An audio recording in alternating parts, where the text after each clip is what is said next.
जिल्हाधिकारी लोकांना हे करतायत, मोटिवेट करतायत. CO आहेत ते मोटिवेट करतायत सगळेच जण.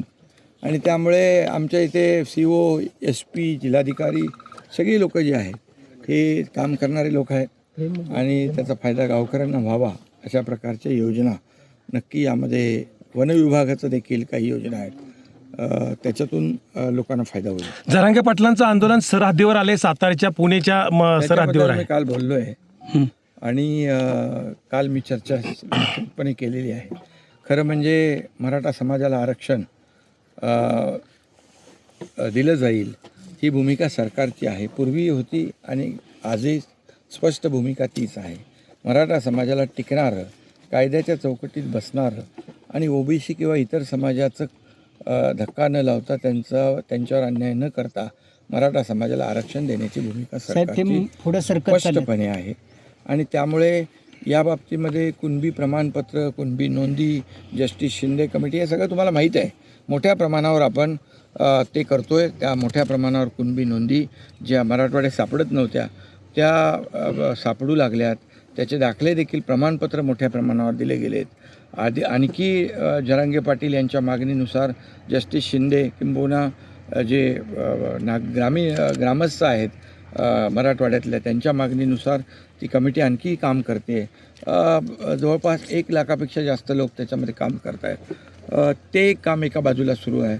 दुसरं मागासवर्ग आयोग तो काम करतो आहे आणि त्याच्या माध्यमातून जवळपास 1,40,000 लोक 3 शिफ्टमध्ये काम करतात. 3 शिफ्टमध्ये त्याला गोखले इन्स्टिट्यूट आहे, टाटा इन्स्टिट्यूट आहे, इतर लोक आहेत, इतर संस्था आहेत त्याला मदत करत आहेत. आणि मोठ्या प्रमाणावर मराठा समाज मागास कसा आहे हे सिद्ध करण्यासाठी त्याचे पुरावे जे आहे, सर्वेक्षण जे आहे, एम्पिरिकल डेटा जो आहे तो गोळा करण्याचं काम सुरू झालेलं आहे. त्यामुळे लोकांनी देखील त्याची माहिती दिली पाहिजे.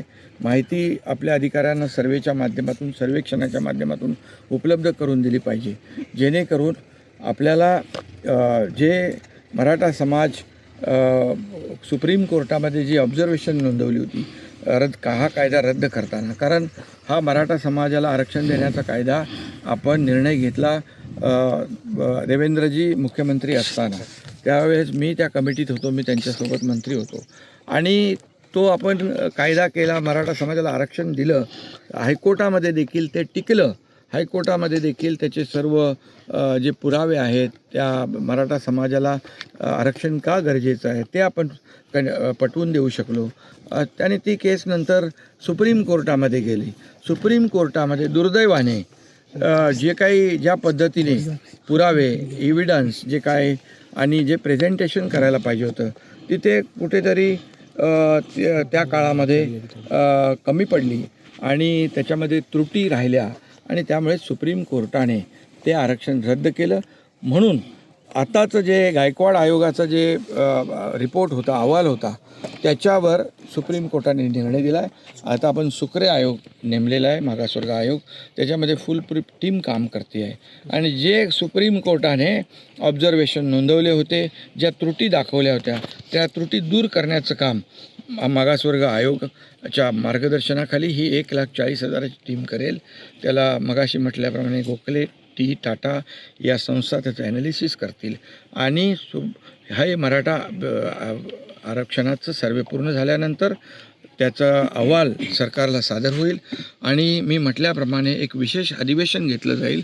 अधिवेशनामध्ये मराठा समाजाच्या आरक्षणाच्याबद्दल निर्णय घेतला जाईल आणि मराठा समाजाला आरक्षण दिलं जाईल आणि ते टिकणारं, कायद्याच्या चौकटीत बसणारं. आणि म्हणूनच सगळ्यांनी परिपूर्ण माहिती या सर्वेक्षणामध्ये द्यावी अशा प्रकारचं आवाहन करतो. आणि त्याचबरोबर क्युरेटिव्ह पिटिशन जे आहे त्या बाबतीत देखील सुप्रीम कोर्टाने सकारात्मक भूमिका घेतली आहे. त्या बाबतीत देखील सुदैवाने एक विंडो तयार झालेली आहे आणि एक्सेप्शनल आणि एक्स्ट्राऑर्डिनरी सर्कमस्टन्समध्ये राज्याला जो अधिकार दिलेला आहे त्या अधिकाराचा वापर करून आपण या मराठा समाजाला आरक्षण देण्याचा निर्णय घेणार आहोत.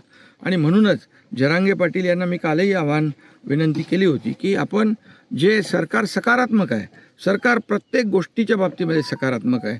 आज ओबीसी प्रमाणे आपण त्यांना सुविधा देतोय, सारथीच्या माध्यमातून त्यांना सुविधा देतोय, अण्णासाहेब पाटील आर्थिक विकास महामंडळाच्या माध्यमातून सुविधा देतोय, हॉस्टेल आपण त्यांना दिलेले आहेत, हॉस्टेल जिकडे नाहीत तिकडे त्यांना आपण निर्वाह भत्ता देतोय. हे सगळं जे आहे, हे सुविधा ज्या आहेत त्या आपण देतोय. त्याचबरोबर जेव्हा मराठा समाजाचं आरक्षण रद्द झालं त्यावेळेस आपण अधिसंख्य पदं निर्माण केली. जवळपास 4,500 मुलांना नियुक्त्या मिळाल्या नव्हत्या. मी मुख्यमंत्री झाल्यानंतर तात्काळ 4,500 मुलांना नियुक्त्या आपण दिल्या. त्यानंतर मॅटमध्ये काही 500 लोकांचं MPSCचा विषय होता, ते देखील आपण हायकोर्टामध्ये त्याला चॅलेंज केलं, ते आपण हायकोर्टाकडून देखील मिळवलं आणि 500 लोकांना देखील आपण तरुणांना जॉईन करून घेतो आहे. आणि अशा प्रकारचं सरकार पूर्ण पॉझिटिव्ह आहे, सरकार पूर्ण सकारात्मक आहे. जेव्हा सरकार सकारात्मक असतं तेव्हा सगळ्यांनी त्याला सहकार्य करण्याची आवश्यकता असते. आणि म्हणून सर्व मराठा समाज बांधवांना माझी विनंती आहे, जरांगे पाटील यांना देखील माझं सांगणं एकच आहे की बाबा, सरकार जर निगेटिव्ह असतं, सरकार काम मराठा आरक्षणावर करत नसतं तर आंदोलनाचा मार्ग एक आपण समजू शकतो. परंतु सरकार पूर्णपणे मराठा समाजाला आरक्षण देण्याच्या बाजूने आहे, भूमिकेतून आहे, तर सकारात्मक आहे. इतर कुठल्याही समाजावर अन्याय न करता हे आरक्षण देण्याचा निर्णय सरकारने घेतला आहे, कायद्याच्या चौकटीत आणि टिकणारं. त्यामुळे आंदोलन टाळलं पाहिजे. आंदोलन इतका साहेब आश्वस्त आपण करताय, मग हे आंदोलन का थांबत नाहीये? आता आंदोलन करताना याचा विचार केला पाहिजे. सरकार पूर्णपणे आतापर्यंत आपण पाहिलं की ज्या कुणबी नोंदी सापडत नव्हत्या त्या कुणबी नोंदी सापडू लागल्या. अगदी निजामकालीन उर्दू, फारसी, मोडी लिपीतले सर्व एक्सपर्ट आपण त्यांना जोडून दिले. निजामकालीन काही रेकॉर्ड जे आहे हैदराबादमध्ये आहे, तेलंगणामध्ये आहे, त्या सरकारचे आपलं बोलणं सुरू आहे, तिथेही काही कागदपत्रं आहेत, त्याच्यातून देखील मोठ्या प्रमाणावर पुरावे मिळू शकतात. आणि म्हणून ते काम देखील आम्ही सुरू ठेवलेलं आहे. त्यामुळे आतापर्यंत कधीही इतक्या वर्षामध्ये न झालेलं काम सरकार करतं आहे आणि त्यामुळे याचा विचार सर्व लोकांनी केला. आंदोलनाचा रिझल्ट काय होईल? आंदोलनाचा रिझल्ट, अंतिम रिझल्ट काय असेल? अंदाज काय वाटतो तुम्हाला मुख्यमंत्री म्हणून? त्यांनी समंजसपणाची भूमिका घेतली पाहिजे, सरकारला सहकार्य केलं पाहिजे. कारण सरकार हे ऐकणारं सरकार आहे, सर्वसामान्यांच्या व्यथा जाणणारं सरकार आहे. म्हणून तर एवढं मोठं काम झालं आहे.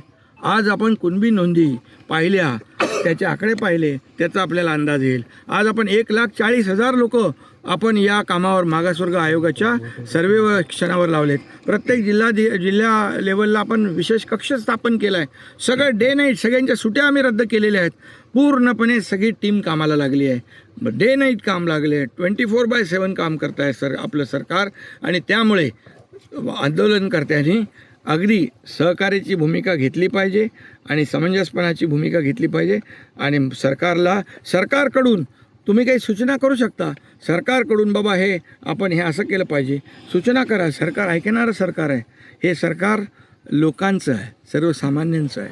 त्यामुळे या पॉझिटिव्ह जे सरकार असतं त्याला गावाकडच्या मातीचा सुगंध तुम्हाला पूर्णतः या ठिकाणी आकर्षित करतो आणि या गावात आल्यानंतर तुम्ही पूर्णतः उत्साहित होता. काय आहे? शेवटी गाव ते गाव आहे ना, ही आपली जन्मभूमी आहे आणि त्यामुळे इकडे आल्यानंतर तो मातीचा गंध आणि सुगंध जो आहे तो आपोआप इकडे शेताकडे आपल्याला खेचून आणतो. हे एक आकर्षण आहे. आणि नेहमीच जेव्हा मी येतो, आता यात्रा असल्यामुळे गावाची दरवर्षीप्रमाणे प्रतिवर्षाची मी आलेलो आहे देवाच्या दर्शनाला. आणि आलो की आपोआप सगळं इकडे शेताकडे पाय वळतात, हात सुरू होतात आणि मग शेतीचं काम एक जेवढं शक्य होईल तेवढं करतो. आणि आज आपण पाहिलं की संपूर्ण शेतामध्ये हळद लावली आहे, हळदीचं आपण हळद काढली आहे आणि मोठ्या प्रमाणावर हळदीचं पीक देखील इथं आलं आहे. स्ट्रॉबेरी आहे, काजू आहेत, आंबे आहेत, चिकू आहेत, सर्व प्रकारची फळं आहेत. इवन सफरचंदाचं देखील झाडं मोठी झालेली आहेत. मोठ्या प्रमाणावरती देखील लागवड आहे. आवाकडूची लागवड आहे. दुसरं आपलं ते सुगंधी आगरूड आहे आणि मोठ्या प्रमाणावर भाजीपाला आहे, सगळ्याच बटाटा आहे, सगळं या जमिनीमध्ये सगळ्याच प्रकारची पिकं होतात. या जमिनीचं एक वेगळं वैशिष्ट्य आहे आणि त्यामुळे इकडे आपण आल्यानंतर एक वेगळा आनंद असतो, मिळतो साहेब आणि थोडा वेळ का होईना एक सगळं बाजूला राहतं आणि गाव आणि शेती आणि आपली माणसं, त्यामुळे हे एक आगळं वेगळं पण आहे गावाचं. प्रत्येकाच्या आयुष्यामध्ये एक त्याला महत्त्व असतं, माझ्याचं असं नाही, पण माणूस किती गावापासून दूर गेला, किती मोठा झाला तरीसुद्धा गाव प्रत्येकाला गावाबद्दल आवड असते, प्रेम असतं, गावातल्या लोकांच्याबद्दल प्रेम असतं आणि ह्या मातीबद्दल प्रेम असतं. ते इथं आल्यानंतर आपोआप येतं पाळून. तरी सुद्धा शेपूट घालून हे त्याच्यावर मी काल बोललो, लांडग्यानी वाघाचं कातडं पांघरून लांडगा वाघ होत नाही, त्याला वाघाचं काळीज लागतं. वाघ एकच, बाळासाहेब ठाकरे. आणि त्यांनी त्यांचे विचार जे आहेत, त्यांचे विचार हिंदुत्वाचे ज्वलंत विचार, ते घेऊन आम्ही पुढे चाललो आहे. बाळासाहेबांचे विचार सोडले कोणी? सरकार स्थापन करताना जे बाळासाहेबांनी ज्या काँग्रेसला दूर ठेवलं, माझी काँग्रेस होईल शिवसेना, त्यावेळेस मी माझं दुकान बंद करेन असं जाहीरपणे वक्तव्य बाळासाहेबांनी केलं. मग मिंदेपणा कोणी केला? सगळ्यात मोठा मिंदा कोण? याचा विचार जनतेने केला आहे. ही जनता सुज्ञ आहे आणि जनता सगळं जाणती आहे. सत्तेसाठी, खुर्चीसाठी, मुख्यमंत्रीपदासाठी बाळासाहेबांचे विचार त्यागले, बाळासाहेबांची भूमिका सोडली आणि स्वार्थासाठी ज्या लोकांनी या महाराष्ट्रातल्या जनतेने शिवसेना भाजप युती म्हणून निवडून दिलं होतं, त्यांच्याही पाठीत खंजीर खुपसला, मित्र पक्षाच्या पाठीत खंजीर खुपसला. मग गद्दारी कोणी केली? मग मिदनेपणा कोणी केला? बाळासाहेबांसारखे कपडे आणि बाळासाहेबांसारख्या रुद्राक्षाच्या माळा घालून बाळासाहेब होता येत नाही. बाळासाहेबांचे विचार असावे लागतात. ते विचार त्यांनी सोडलेत. त्यांना मोदींवर देखील, माझ्यावर तर केली, परंतु मोदींवर पण टीका केली. त्यांना काय अधिकार आहे? काय अधिकार आहे? ज्या मोदी साहेबांनी बाळासाहेबांचं स्वप्न, जे 370 कलम हटवण्याचं काश्मीरमधलं आणि त्याचबरोबर राम मंदिर बांधण्याचं स्वप्न, जसं करोडो राम भक्तांचं स्वप्न होतं तसं बाळासाहेबांचं स्वप्न होतं. बाळासाहेबांचं स्वप्न मोदी साहेबांनी पूर्ण केलं. खरं म्हणजे त्यांचे आभार मानले पाहिजे होते, त्यांना साष्टांग दंडवत घातला पाहिजे होता, परंतु ते कसं शक्य आहे? दंडवत लोटांगण काँग्रेसच्या खाली घालायला लागलेत ते. त्यामुळे त्यांचे बाळासाहेबांचे विचार त्यांनी सोडलेत, म्हणून त्यांना नैतिक अधिकार उरलेला नाही. मी कालही म्हणालो आहे, ये काय म्हणतो त्याला, ये जनता सब जानती है, ये पब्लिक है सब जानती है. येणाऱ्या निवडणुकीमध्ये त्याचं उत्तर, या बेईमानीचं आणि मिंदेपणाचं उत्तर त्यांना जनता देईल. साहेब जेलमध्ये टाकणार असं म्हणतात. सत्तेत आल्यानंतर उद्धव ठाकरे साहेब म्हणतायत की आम्ही सत्तेत आल्यावर ना, भ्रष्टाचाराच्या अरे सत्तेवर आल्यावर ज्यांनी कोविडमध्ये खिचडी घोटाळा केला, ज्यांनी डेड बॉडी बॅगमध्ये घोटाळा केला, जे खिचडी चोर, जे कफन चोर असं म्हणायचं का आम्ही? अशा लोकांना कसं काय लोक सत्तेत देणार परत आणून? घरी बसलेल्या लोकांना लोक सत्तेत आणतात. आज 24/7 आम्ही काम करतोय. केंद्र सरकारचं देखील पाठबळ आहे. आज केंद्र सरकारने देखील अनेक योजनांना पैसे दिलेत आणि म्हणून मोदी साहेबांना आम्ही उद्घाटनाला बोलवतो. असं कधी झालं का? भूमिपूजन पण त्याच व्यक्तीने केलं आणि उद्घाटन पण. हे आज होतं आहे, कारण याला नियती आणि नीतिमत्ता साप लागते आणि म्हणून ते पोटदुखी आहे त्यांना सारखे. म्हणजे मोदी साहेब आले की त्यांना पोटदुखी सुरू झाली आणि म्हणून केंद्र आणि राज्य सरकार मिळून हे डबल इंजिनचं सरकार एकदम बुलेट ट्रेनच्या स्पीडने काम करतंय, याचं पोटसूळ आहे. त्यामुळे जनता आज ज्या कामाला महत्त्व देते. आज किती प्रकल्प आम्ही सुरू केले. शिवडी नावाशेवा गेम चेंजर प्रकल्प आहे, 2 तासाचं अंतर 15 मिनिटामध्ये. समृद्धी महामार्ग, बाळासाहेब ठाकरे समृद्धी महामार्ग, जो 15-16 तासाचा 7 ते 8 तासावर आणला आहे. अनेक प्रकल्प आम्ही मुंबई पुणे मिसिंग लिंक करतोय, जगातलं सगळ्यात मोठं टनेल आहे, अजून अर्धा तासाने कमी होईल वेळ. म्हणजे लोकांचं मेट्रो बंद पाडली होती ती आम्ही सुरू केली आणि त्यामुळे विकास, डेव्हलपमेंट हा आमचा अजेंडा आहे आणि बाळासाहेबांची भूमिका हिंदुत्वाची आमचा अजेंडा आहे.